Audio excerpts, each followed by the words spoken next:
Welcome, welcome, friends.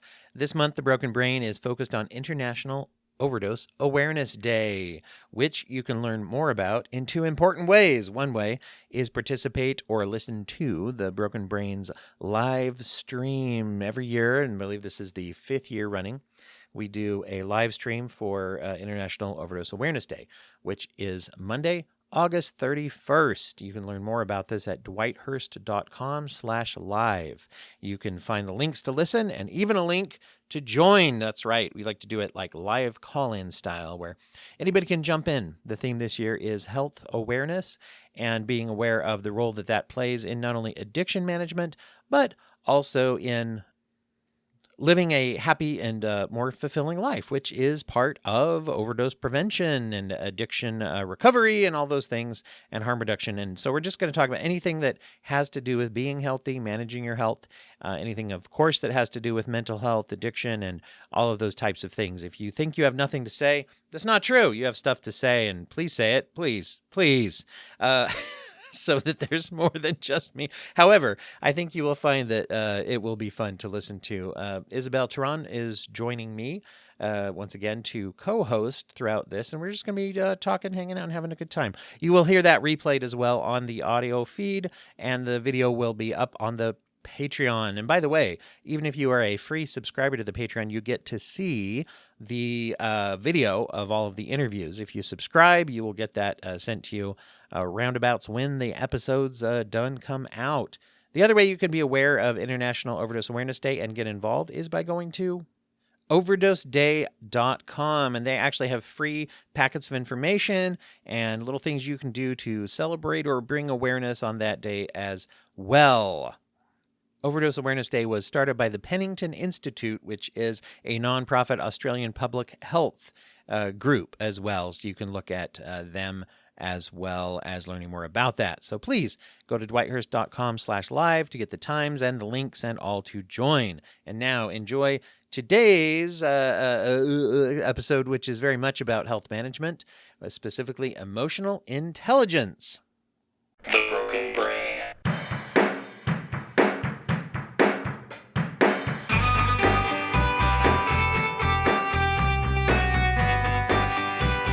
Recording in progress. Hey everybody, it's Dwight here with you again to host The Broken Brain, and thanks for joining today in order to look at the intersection between psychology and culture. And also a topic that we talk a lot about is emotional intelligence. Boy, that comes up a lot, and it's going to come up a lot today. And I always like to take terms like that we throw around a lot and actually talk about what they can actually mean and how they actually make a difference. And my guest today is going to help us to learn more about that. Emily Morash is joining me today. She is the author of Unfunk Yourself, Leading Mindfully in the Midst of Mayhem. And she is an expert with emotional intelligence. She is a presenter, trainer, and also someone with years and years of working in nonprofit. The book itself and her work came from observing in nonprofit leadership and other avenues. I'm sure that you'll tell us about other areas of why smart, capable people will default to reactive emotional behaviors under stress. And we were just, before I hit record, talking about how in the nonprofit world, in my experience too, you'll see people in my industry, you see people who are highly educated in how people work and you'd think would make great leadership management. And boy, a lot of times they still bounce back into that, the emotional reactivity and things like that. And so I'm real excited to hear what you have. Emily, thank you for joining today. Thank you for inviting me on here. This is very cool. I'm looking forward to this conversation. Now, I was giving that little bite-sized bio there at the beginning, as I always do, but why don't you tell people, I'm sure you know more about your life than I do. Maybe you could tell people a little bit about where you've come from and what led you to this focus and specialty.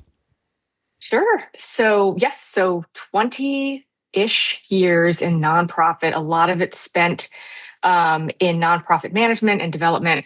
I started my career as a case manager for a small nonprofit here in Rhode Island. Can I give a shout out? It's Tides Family Absolutely. Services. Do it. Yeah, Tides Family Services worked with high-risk kids and their families. And it occurred to me quite quickly that I was not cut out to do this work. And it's not because I was apathetic. That wasn't it at all. It was actually, I had a very hard time negotiating the emotions that came along with this work. So there really is, it takes a certain personality and, it's not work ethic, it's a personality and emotional type to do this kind of work. So I was like, well, I don't want to not be mission driven. So maybe I'll do the operation stuff. And I was really good at fundraising, very good at building teams, really good at organizing community events. So that was where I went. So, and then it got to a point your audience, I'm sure are a lot of nonprofit people. It got to a point where I was like, wow, I'm tired. And I think maybe I'm going to do something different. And I wasn't really burnout, but it was just an exhaustion, and fundraising itself is just really, so I'm like, well, I guess I'm going to pivot. And I did. And I pivoted into what I realized was I was very good at organizational effectiveness and organizational development. So that's kind of the road I went down, and did lots of like SWOT analyses and strategic plans and that sort of thing. And then I met my match. I worked with the company who I went in to do a strategic plan with them. And I was sitting with the executive leadership team. It was very apparent that there was a schism between somewhere. And so it took me a little bit, but I realized that there were two people on this team that had it out for each other and were actively undermining each other at every turn. And I thought, oh, this is going to require more than just writing out SWOTs and figuring out a strategy, because if they can't be on board with each other, then nothing is going to work. So I was like, oh, maybe it's a communication thing. So we worked on some communication with them. And then I realized that this is more of a self-awareness thing, which is really how my world pivoted into emotional intelligence. And I've always said communication is key. Communication is the foundation of everything. And that's not necessarily accurate. So yes, communication is incredibly important, but you can only communicate effectively if you're self-aware.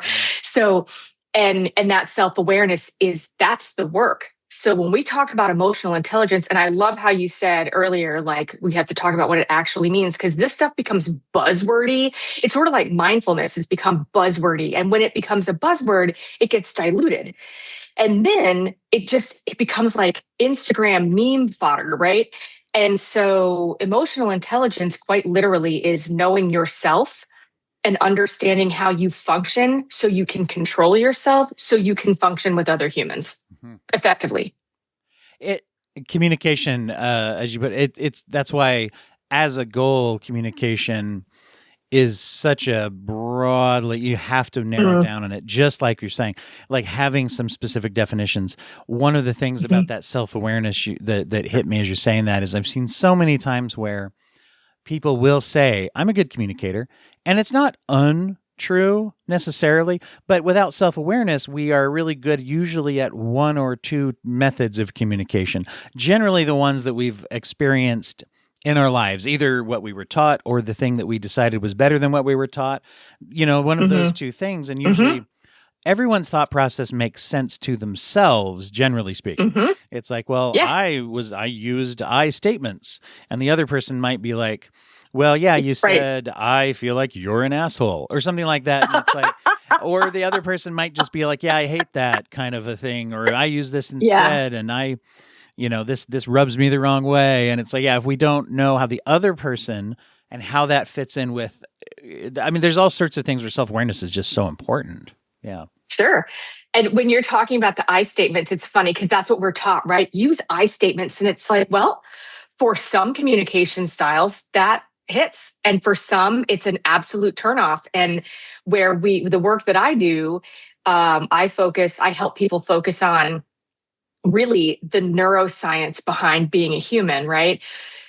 Communication is a multifaceted multisensory experience. It's not words. And I talk about this in the book, where it's Albert Moravian's 55-38-7 protocol for emotional communication. And why emotional communication? Because humans are emotional before we're logical. It's literally how we're wired. We are wired to be that way. We think that we're these logical creatures who sometimes get emotional, and that's not accurate. We're actually emotional creatures that are sometimes logical. And so we are communicating from a space of emotion. The majority of our communication is nonverbal. And so you can use I statements all the time, but if you are rolling your eyes, or you've got your arms crossed, or you're not looking at someone or whatever, like that communication is not going to land. Further, I statements don't work for every communication style. So understanding, is it authentic to use I statements? Or are you more of a questioner? Or are you more of a we kind of thing? Are you more collaborative? Because if you're not really an I statement person, but you're trying to fake it, it's going to come across as insincere communication. And then everybody has a built-in bullshit meter. And they can tell when you're not being sincere, or when you're uncomfortable when you're trying to communicate. That's the body language, the vocal tone means more than the words coming out of your mouth. So sometimes those things don't fit. So the stuff that I teach is the departure from kind of this traditional management stuff where we talk about KPIs and getting the most out of your employees. And it's like, actually, you have to know your employees. You have to actually know how they tick. You have to know how you tick, and then how you function together. Because communication isn't, are you a good orator, right? You could be the best presenter. Think about those people who give the best TED Talks ever, right? And I think specifically of Chimamanda Ngozi Adichie. And if you guys don't know who she is, go find her.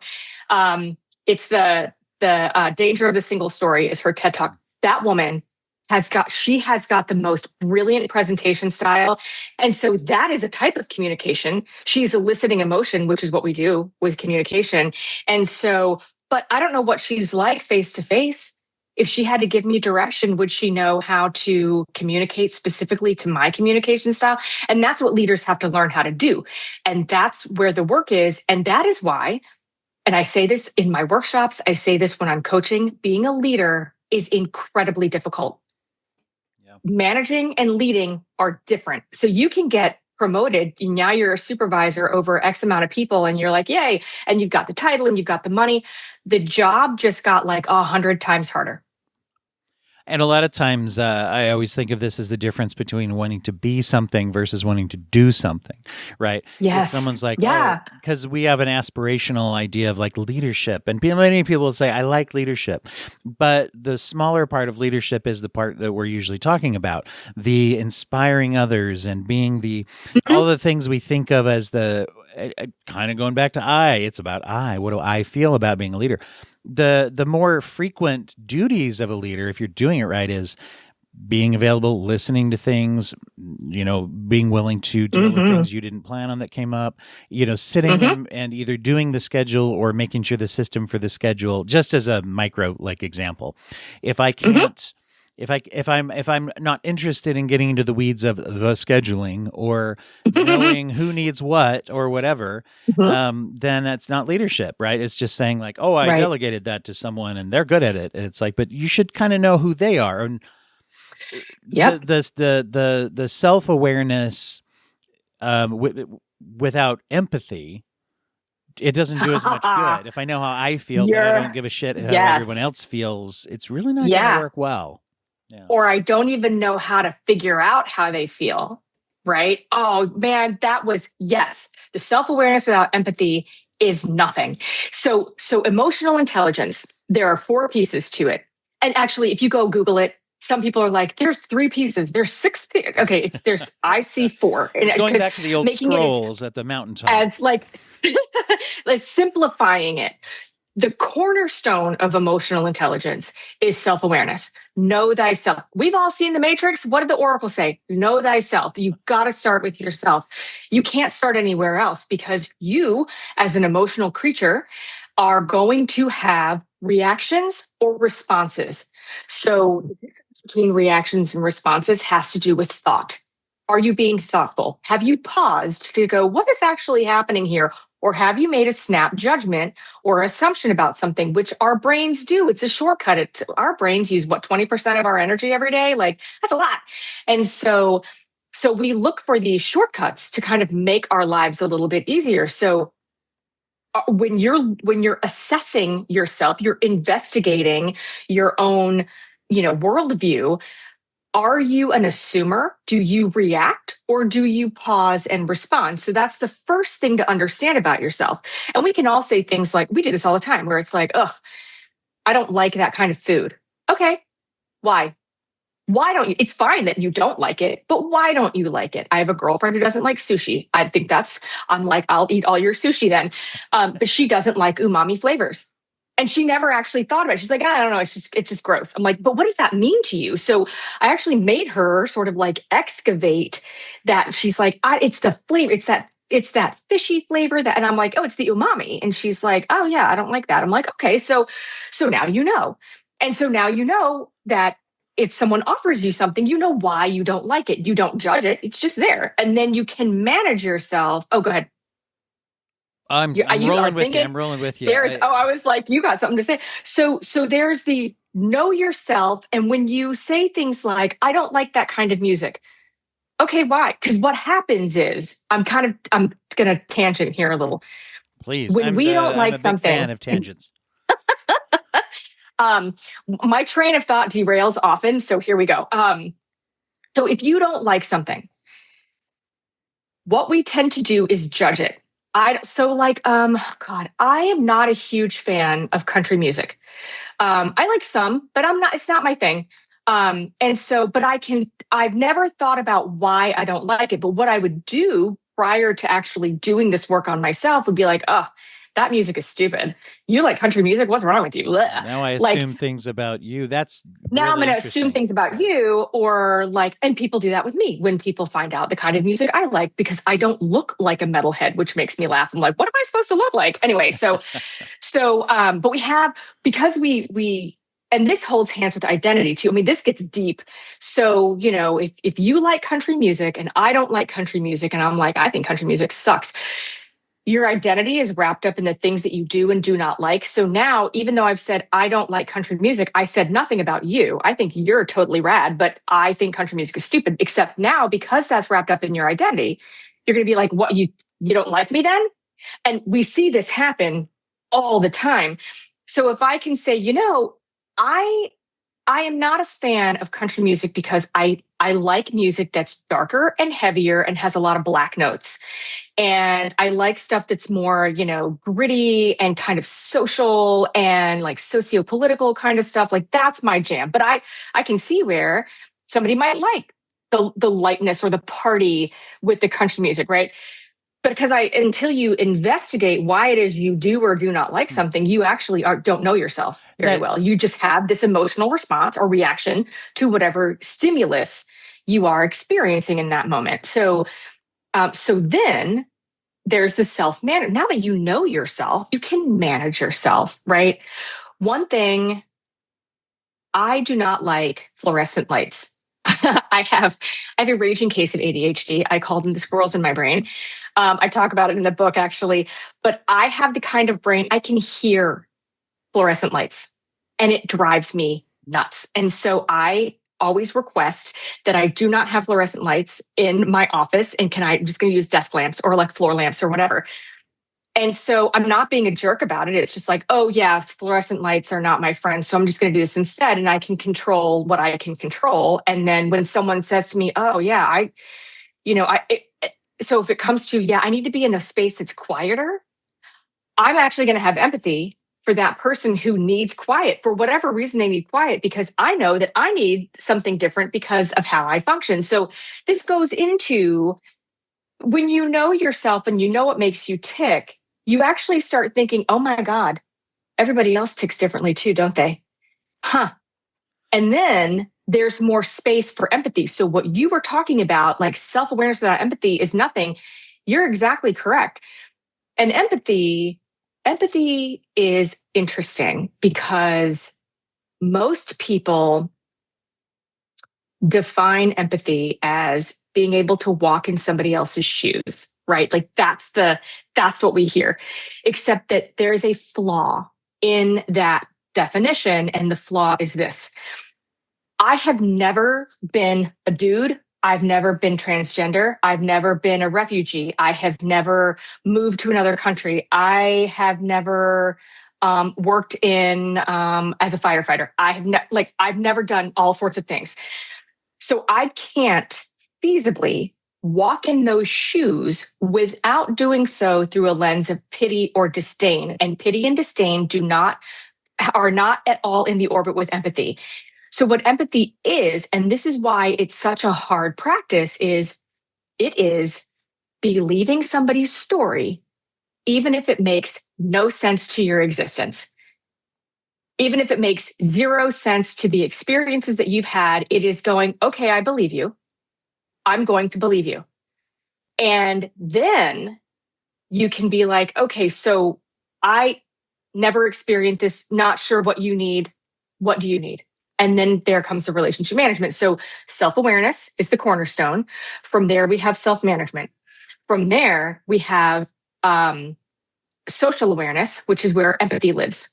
And then we have relationship management. And those are the 4 quadrants, if you will, of emotional intelligence, and why they're so incredibly important for any human who has to human with other humans, but especially for leaders who are leading teams of diverse people who have different communication styles, different motivational styles, different needs, different experiences, different trauma, different upbringing, different culture, different social conditioning. And if leaders don't take the time to understand the people, they are never going to be able to lead well. Yeah. As you're saying that, it hit me how I've often thought that a lot of the process of counseling and therapy, a lot of the statements that you make as a therapist are finding different ways to say or encourage the concept of tell me more, to allow people to develop that and have that. And if you're doing that with yourself, saying, why don't I like, country music or sushi or whatever, then not only do I then say, oh, if I don't like umami flavor, that means you like sushi, you might like umami flavor. Hey, maybe I should ask about that. I could say, hey, well, do you like, because I don't like umami flavor, that's why I don't, well, do you like umami flavor? Is it something, oh, no, actually, I like this part of it. Oh, or exactly. So then I'm more likely to ask someone else to tell me more about what they care about. And I feel like right away that sounds like an invitation to teamwork. It's like saying, I care about what you are feeling. And so therefore that also then hopefully invites you to feel like it's okay for me to feel and for you to feel. We both love what we love, hate what we hate, fear what we fear, hope for what we hope for. And then, to me, that seems like that would transition itself towards looking for common ground. But that's a different, I mean, it sounds like that's a different direction, but it seems like that would set you up naturally for saying we're looking for common ground. But then maybe you have to pivot that on empathy. Purpose. Yeah. Well, and that's empathy, right? So I love that you just said a few of the things. I'm going to take a couple of those things. I'm going to spin it just a little bit. And I want the audience, the folks that are listening, I want you to think about the last time somebody genuinely wanted to get to know you, right? They genuinely wanted to understand you. How good did that feel? Because there's a couple of things happening in our brain. So I'm going to get nerdy for just a second for people to understand. We're going to super simplify the human brain here. Okay. So just like walk with me, guys.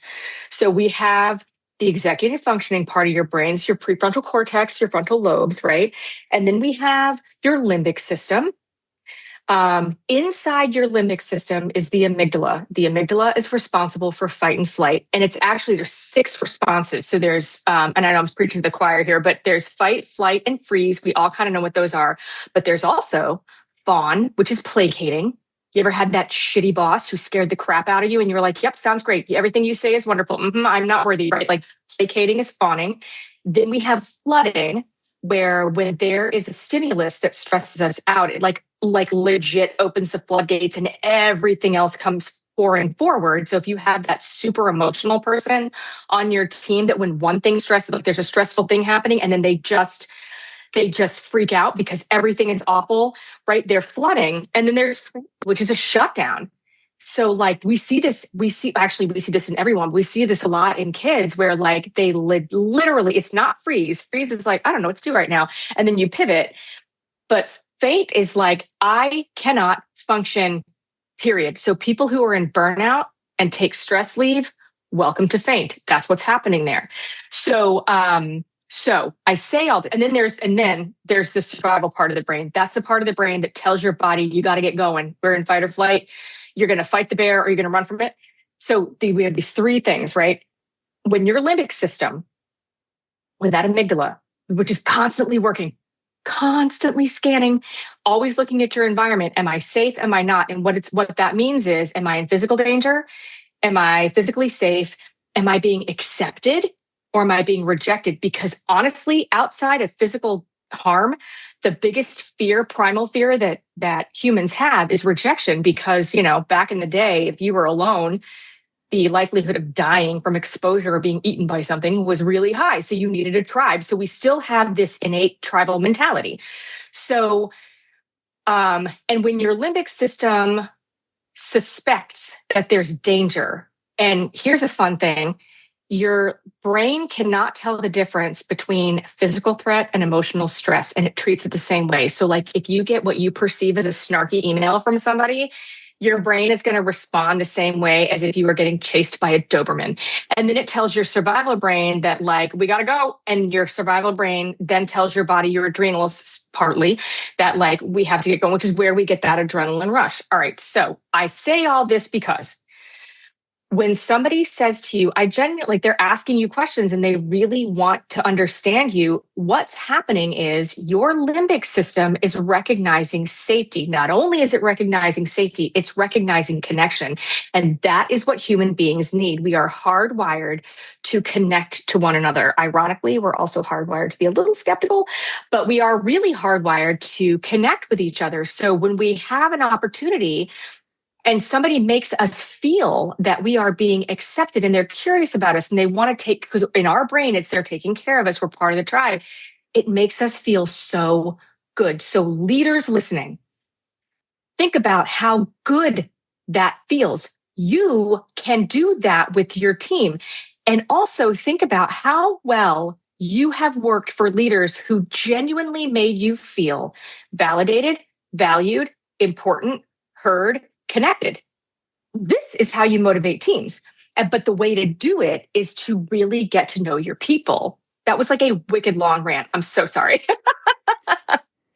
Not at all. I think that the usefulness of that, there's those principles in there that are really important to understand. And the usefulness of that is something we can apply, right? And this is one of the things I always look for when we're sending messages like this, is that, and I think this is the main difference between what you said earlier about buzzwords and actually actionable, useful things, right? Because to say that is like, it's more than just acting interested in someone, it's getting interested in someone. Yeah. And I think it helps to have a goal and purpose to say, what I really want to do is I want to understand this person because it will help me, it'll help them, it'll help the organization, whatever it is that does it for you, that helps you to get there, so you can have a discovery process of finding that sincere motivation to be like, I need to find the way that works for them so that maybe some are primarily motivated by they'll feel good. I feel good about them feeling good. Maybe some are primarily motivated by I need to get this done, and this keeps being something that gets in the way. And it strikes me that this, if we look at it as a method, because I think in a leadership workplace scenario, particularly in an industry where maybe where emotions are high or whatever, to come in and say that sometimes that frustration of, look, I just need Jimothy to just jump through this one hoop. We all have to jump through it. I know that he hates it. He's got good reasons to hate it. I might even agree with some of his reasons, but he just needs to just do it. You have to, or else it keeps reflecting and holding things up. And so I might walk into that office or wherever less interested in why Jimothy is really doing it versus or thinking I know, and I just need to tell him to go over it. Instead of saying, we have not yet discovered what is Jimothy's deal. I don't get it. If I think he's crazy, it's probably because I don't get it. It's probably not because he's crazy. Yeah. Well, and so it's interesting that you say that because that's what we do, right? Because this is, again, like we understand our own self. Well, we exist as our own selves. We not everyone had investigated how they communicate, what motivates them. So when we're like, you just have to get it done, just do it. And you don't know why someone's having a hard time. And it could be that the tasks involved, there's a skills gap. It could be that their interpretation of the expectations are different than the expectations that you set. That happens a lot. It could be lack of confidence. What it usually is not is that somebody just sucks. So, which reminds me of Hanlon's razor, right? Which is, do not attribute to malice that which can be attributed to ignorance. Do not attribute to malice that which can be attributed to ignorance. So, other words like nobody's out to get you. Nobody's trying to be an ass at work. There is some level of ignorance, skills gap. There's a misunderstanding, misconstrued information, whatever. Like, do the words. Don't assume that people just suck at their job. Figure out what the deal is. And I do a lot of this work with companies that are like, well, so-and-so, they're not really good on this team. I'm like, well, why not? And we start digging through. I'm like, well, why do they do it that way? And what's the expectation? How have you explained this to them? How have you set the expectations? And really the gap is coming from I explained it to them. I'm like, yeah, but did they get it? Like the way you needed them to? It's like, if I'm like, Dwight, we need a birthday cake for Jimothy. His birthday's on Saturday. He likes vanilla. And you're like, cool, I'm going to go get a cake. I'm like, awesome. All right. So we're getting a vanilla cake for Jimothy for Saturday. You're like, that's great. We're going to do that. And then you show up on Saturday with this vanilla cake. And I'm like, what is this? And you're like, what? It's a vanilla cake. I'm like, we got to feed 50 people, dude. And it's a Spider-Man theme. Like, what's wrong with you? Never, ever did I, like in my brain, I had a Spider-Man cake for 50 people for Jimothy, but I didn't tell you that. I only gave you a little bit. And so what people will be like, well, they should have clarified. Should they have? Or should you have had your shit together and actually told them what you needed from them? Or better is, and this is, use this phrase, take it home with you, stick it in your pocket, use this. Sometimes I don't fully convey things. Tell me what I've asked you to do so I can fill in the gaps. Because it's just like if someone says to you, do you understand what I'm saying to you? If you're their boss, just by default, you're scary because you're in a position of authority. So the likelihood of someone being like, nope, I don't understand a damn thing you just said to me is really, really low. And if you say, did I explain that okay? They might be like, you lost me over here, because the onus of understanding in the first phrase is on that person. But the onus of explaining in the second phrase is on you. So it's easier to be like, did I say, I don't know if I conveyed that well. That is a magic phrase, magic, because really it doesn't friggin' matter. You need that person to know what you're asking them to do. And the way you get them to do that is you soften it by like, hey, I might not explain that very well. So like, what did I just ask you to do? And then you can see where the gaps are. What gets in the way of that is ego. It just hit me too while you were saying that we all have people that we definitely vibe with, whether it's we have something in common or we see the world the same. And how many times have I seen someone in a position of authority or at all that we just happen to have people who are like, I could say, hey, get vanilla cake. And they're like, great. Hey, oh yeah, he's a big super. What superhero are we doing? Oh yeah, it's new Spider-Man movies coming out. So yeah, make sure to get something Spider-Man themed. Glad you said that. Of course, vibe. Right. And then when we don't, we tend to say, oh yeah, Jimmy over here just listens better than Right. Jimmy number 2. Yeah. That was the name I thought of. Anyway, they're just better at communication than the other person. When instead of, like you're describing, kind of looking into ourselves and saying, actually, oh, I just happened to talk to Jimmy. He and we just see things the same way. It's not that he or I are better skilled than other Jimmy. It's that it's actually just a lucky accident. I didn't do nothing. I just happened to bump into Jimmy, who understands that I don't say specifics about cake and doesn't expect me to. Whereas the other person is like, how the hell would I know it was spider? What's wrong with you? And anyway, but but just saying like, oh, it was just luck that me and this person versus me and someone else. I need to do a little more work. And it's not anyone's fault. It just has to happen. Yeah. Yeah. Well, and it's funny because maybe you and Jimmy number 2 have worked together for forever. And now Jimmy number 2, and I've worked with someone who speaks in half sentences, and I'm like, hold on, let me get the rest of that. But I also have an inquisitive, curious, assertive personality where I'm not intimidated by this person. And I can be like, what are you even talking about? So we can do that. But not everybody's like that. And I definitely there's a couple of people that I work with who are timid humans. And I have to my communication with them is completely different than it is with the person who speaks in half sentences, right? Where my approach has to be different because they need it. And that's the job of a leader. Your job as a leader. So you're balancing management and leadership, right? Management is like oversight and what are the KPIs and blah, like that sort of stuff, the operational stuff. The biggest part of a leader's job, however, is social and emotional. If you have humans that are, now let's go back to the brain, right? If you have people who work for you, who don't feel psychologically safe with you, who feel like they don't have a full grasp on their job, who feel like there's a skills gap, they don't know where to go, their limbic system is detecting danger. When their limbic system detects danger, it sets off their survival brain. Here's the thing. The survival brain is like a dimmer switch. It's not an on-off, right? It goes on a little. It's like when you're driving in traffic, like you're a little bit aware of your surroundings, but somebody cuts you off, like that knob goes up to 11 and here you are. So there's an inverse relationship between the survival brain and the logical brain. So the more your people, the more their dimmer switch is on, the less their executive functioning is. And the less their executive functioning is on, the less productive they're going to be. So how do you make sure their dimmer switch is low to off? It's your job as a leader.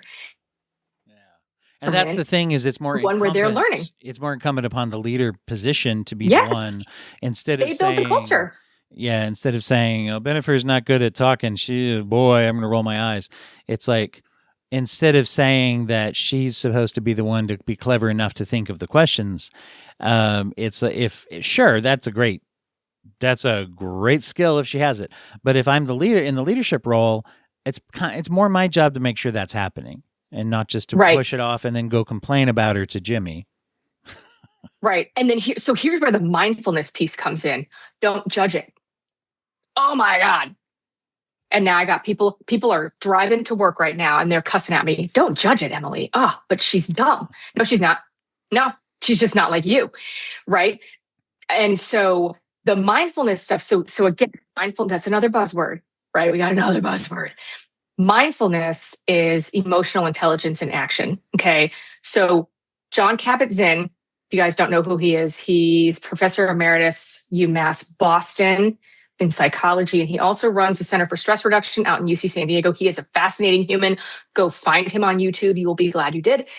His definition of mindfulness is allowing awareness to arise by paying attention on purpose in the present moment, non-judgmentally. And like you look at that on paper and you're like, oh, hell yeah, I got that. I got that down. That's good. Except like, no, you don't. Because most people don't. So awareness that arises, like that's curiosity. That's curiosity and patience and observation. what we tend to do is make snap judgments, or we make assumptions about a person. The person who likes country music, we're going to make some assumption about that person.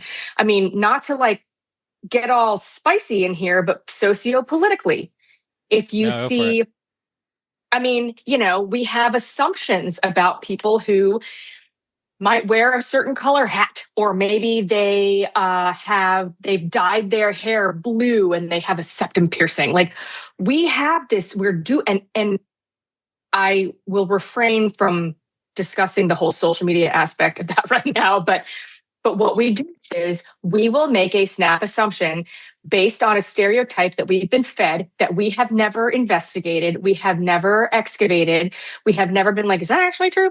And so we are assigning all of this stuff to these people. We do this at work with extroverts and introverts. I cannot tell you how many conversations I've had with executive leadership about, well, we're not going to like promote so-and-so because they like don't talk in meetings. I'm like, okay, so they're an introvert, which means that they're taking all that information that you're giving them and they're walking away and they're going to process that, because it takes them a hot minute to process that. And then they're going to get back to you. You're expecting somebody who is a processor to tell you something within 30 seconds. That's not going to happen.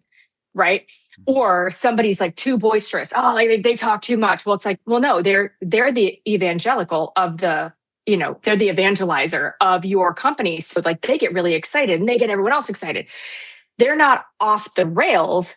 That's just how they communicate. So, but they're expecting people to communicate like them. And that's just not how it goes. So having this assumption that Bennifer just can't hang, right? Because she just never says anything, or Jimothy over here is just, he's always jumping around and he's crazy. He's not crazy. It's just, there's a different communication. Your job as a leader is to understand it. So the whole awareness that arises, be curious, ask questions, observe, right? And then by paying attention on purpose. We are so distracted all the time. Anyone who's listening right now, where's your phone? Like, and how many times have you picked it up to look at the screen since you've been listening to this podcast? Or like maybe you're listening to this podcast, you're at the grocery store and you've got your earbuds in, whatever, and you're totally distracted. This is a human brain wiring thing. We are wired to be distracted because if we're not paying attention to our surroundings, we could get eaten by a bear. So there's that. So you have to work at being, paying attention. And then in the present moment is really hard, because a lot of times we are ruminating on something that has happened in the past that we can no longer control, or we are worried about something that is coming down the road that's in the future that we can't control that either. But we're in these two places that don't even exist. But what does exist is the present right now, right here. And then non-judgmentally. And I'll tell you what, if there's something that human beings are really, really good at, it is judging. And not because we're terrible people, but because we need answers. Because our brains do not like ambiguity. It's uncomfortable. We don't like physical discomfort or emotional discomfort. So we will judge. And the judging gives us an answer, and the answer makes us feel good. But the answer isn't always right. So when you're looking at Bennifer and you're like, she never, she's so meek and mild. And it's like, but is she? Or like, are you judging that because she's so different than you? Or like, are you getting curious and allowing awareness to arise so that you understand her better, so that you can better lead her? And that's where we get lost. So when I talk about mindful leadership, it's not like, sit in lotus position with incense and singing bowls. It is get curious and get your head out of your butt, because that's where a lot of leaders sit, is this, I know everything. If I didn't know everything, I'd be a leader. And honestly, your job as a leader is not to know everything. Your job as a leader is to hire people that know the stuff that you don't know how to do. And you have the vision to lead them in those talents. So that comes down to, how threatened do you feel by people on your team? And so when you were talking earlier about like, I vibe with this person, that's great. If you don't vibe with someone else, to your limbic system, subconsciously, it's going to feel like a threat. And so are you reacting to these false threats? And so when I said it is hard to be a leader, I'm not lying, you guys. Well, and that's actually when we look at it and say tend to view the vibey interactions as like, I'm a good leader. Whereas it's like what you're describing is that's actually like actually managing a team of people who are all different. That's more of a leader. Learning how Bennifer works is more of what being a leader is about. Yeah. And, I love your definition when we use the term mindfulness. I like to always include the idea that mindfulness is actually being purposeful. Doing things on purpose is mindfulness. Because you can plan for the future, but if you plan for the future because I'm so worried about the future that I can't think about it's taking over all my thoughts today, that's not mindfulness. But if I sit down and say, yeah, I'm worried about this, I keep ruminating about it. I'm going to pick a time today where I'm going to sit down, I'm going to make a list, I'm going to make some action items, and then I'm going to try not to dwell on that other times. That's still mindful in the present because I'm choosing, I'm making a purposeful decision to do that in the present. And so, doing something on purpose then is questioning the automatic judgment in this case, you're saying. It's like, am I going, I just assume this about a person? That's not purposeful. Right. I'm not really living the moment because I'm bringing in judgment that I was maybe taught and I'm not even aware.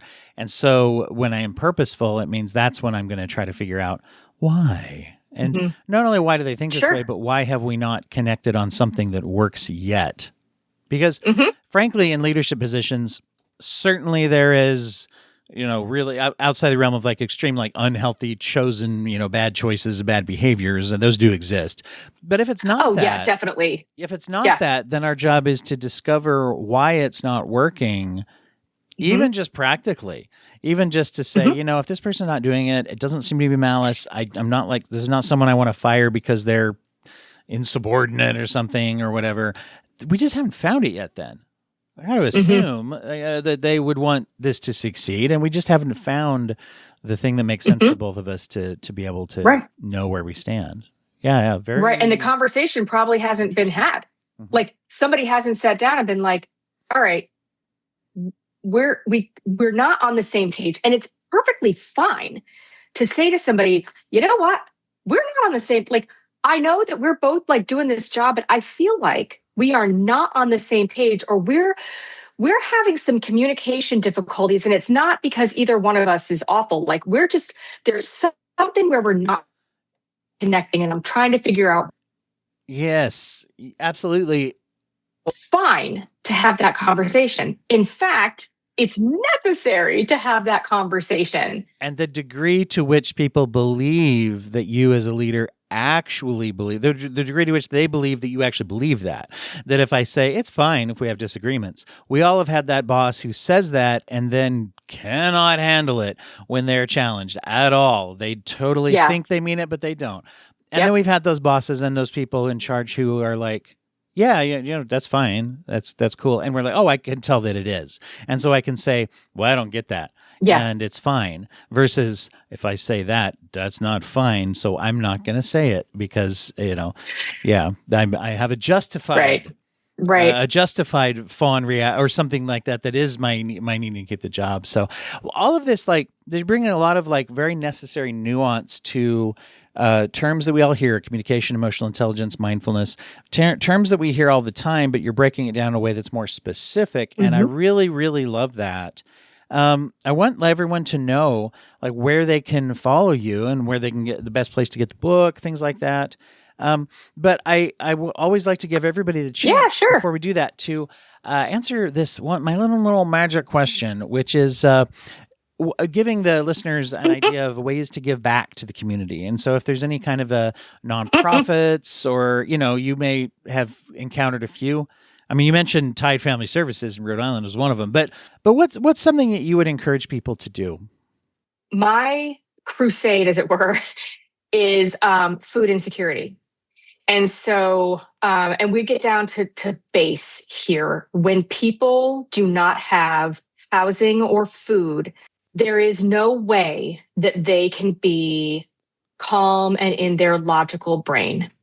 Kind of to get, going back a little bit to what we were talking about like the limbic system and how it either lets the logic center know that things are good and it can fire well, or it tells the survival center like we are in a lot of trouble. When people are in unsafe situations, especially homelessness, food insecurity, they're not going to function optimally. And you may have people that you work with that are in those situations and you don't know. People don't like come out and be like, so I haven't eaten in 3 days and I'm living in my car. Like nobody does that, right? So my whole thing is please, please, please support your local food pantries. And I will say this, as I've been on boards of food pantries in different places where I've lived, your money is going to go further than the stuff in your pantry. Having said that, give the stuff in your pantry. But because of how most food pantries are set up, there is a lot of buying power. So if you donate $50, they're going to be able to buy $150 worth of food with that $50 because of the way those networks were. But interesting. Think about, and I don't know, maybe you, folks out in the audience have been hungry before. It's scary. It's frightening. Or people who have been hungry. If we don't eat, we don't survive. And your brain knows that. And our communities cannot function properly when members of the communities are not well fed and not well housed. And so give to your local food pantries, volunteer at your local food pantries. If you have homeless advocate organizations in your community, please give to them too. And I don't want to take away from other nonprofits because we're all doing like amazing work, but we have to get to the foundation of what keeps humans and communities functioning properly. And that is food and housing. Absolutely. No, I really appreciate that. As one thing that the research I've always seen is that other than directly, someone being able to get a hold of money or food are the two most effective sort of bang for your buck ways to improve people's situations and lives. And that's fascinating. Yes. And I hadn't really thought about that the way that food pantries and things are set up, what you just said about the amplification of your dollars. And that is one that if you're out there and you're like, boy, I don't have $100 to give. It's like what you just said tells me that if I have a 5 or a 10 laying around, absolutely, if I even have that's going to be more than a 5 or a 10 effectiveness. That's huge. That's great to know. Yep. So that's accurate. Yep. Yeah. Well, tell everybody a little bit, where do they follow you around and where do they get your book and things? What's the best way for them to do that? Yeah, there is a web. So what's cool about the book, I'm very proud of this book, is there's a website that goes with it. So yes, read the book. That's great. However, the work is in the website. So when you go to unfunkyourselfbook.com, that's with an N. Thank you. There, you can buy the book from the website. It'll route you to, either Amazon, Barnes and Noble, bookshop.org, whatever. You can purchase the book from the site. But on that site is where you can find the journals. And when you start reading the book, you'll see what I'm talking about. You'll get to the end of chapter 1. It'll be like, all right, here's some work to do. So thank you for reading this. And now let's dig in. And so the whole book is like that, where it gives you an opportunity to do the work so that you can really do the shifting. There's also some meditations on there. And there's one little section called Pep Talks, where it's like 30-second snippets of me telling you that you are a badass. So if you have a bad day, you just pop on one of those and it'll be like, you know what? Everyone's got a shit day once in a while. You're going to be fine. And there's a little pep talk, but there's, you can follow me there. You can communicate with me through that website. You can also find me on LinkedIn, Emily Hampton Morash, and you can find me on Instagram. The book has its own page. It's unfunk_yourself_book. And one of my favorite things is when I hop onto Instagram and there are new messages from people who've read the book and they're like, I have a question. I'm like, ask me the questions. Or they'll message with their own stories, like something in the book resonated with them. Chapter 1, I talk about the worst boss I ever had. I obviously changed her name. But I've had people that are like, oh my God, I worked for somebody like that too. And this is what happened. And I always, I will always respond. And I've responded to people and I'm like, I am so sorry that you endured that, but like, what did you learn from it? And so you can find me there as well. And But I really do. One of my favorite things is to hear from people who've read the book. Certainly, if you're listening to this and you're like, you know what, we could totally use you in our organization. Yeah, reach out and we can chat, reach out on, wherever, but we can have a conversation about what your organization needs. Do you really need me to come in? Can I talk you through a couple of things? What would that be? Oh, and the other thing on the websites, remember how I was talking about communication styles and needs and motivation? So on the website, there's a little tab that says the quiz. I created a communication assessment called the Communication Compass. And what I did basically was marry disc type communication assessment with the Enneagram. And so what you're looking at in that quiz is not just the outward expression of how you communicate, which is important to know, but the internal driver behind the communication. And so talk about getting to know your team. It's free. Grab it from their website. It's free. Have your team do it. And then you get all this insight into, oh my gosh, this person is a task-oriented communicator who is more concerned about time and goals. So me being a relationship-oriented communicator that really needs like rapport and collaboration, God, no wonder it feels like conflict. It will give you so many answers. And so if you download that and you have your team do it and you're like, I will walk you through that. This is all really important stuff that I want people to have at their fingertips to make their leadership journey more effective so they can make their team cohesion stronger. Well, it's important. It's important work that is actually actionable. Let me put it that way. As everybody on here knows, I love to find people who can say things, do this, and it really helps. And so for those who are in leadership, or if you aspire to be, or if you are one of those who just wants to communicate better with people in a way that is specifically more useful. And by the way, there's a lot of you out there who know this, but many people are in leadership positions in one form or another, either at work or home or something, and are not managers, but they're leaders. And so using those skills, is a very useful thing. So to be able to do, and I'd encourage people to get out there and check it out. One quick plug for everybody. We are entering into the month of August now, and at the end of this month is International Overdose Awareness Day, and we're doing our annual Broken Brain live stream. So everybody should know that on Monday, August 31st, kind of middle-ish of the day, the time zones will be up at the link here.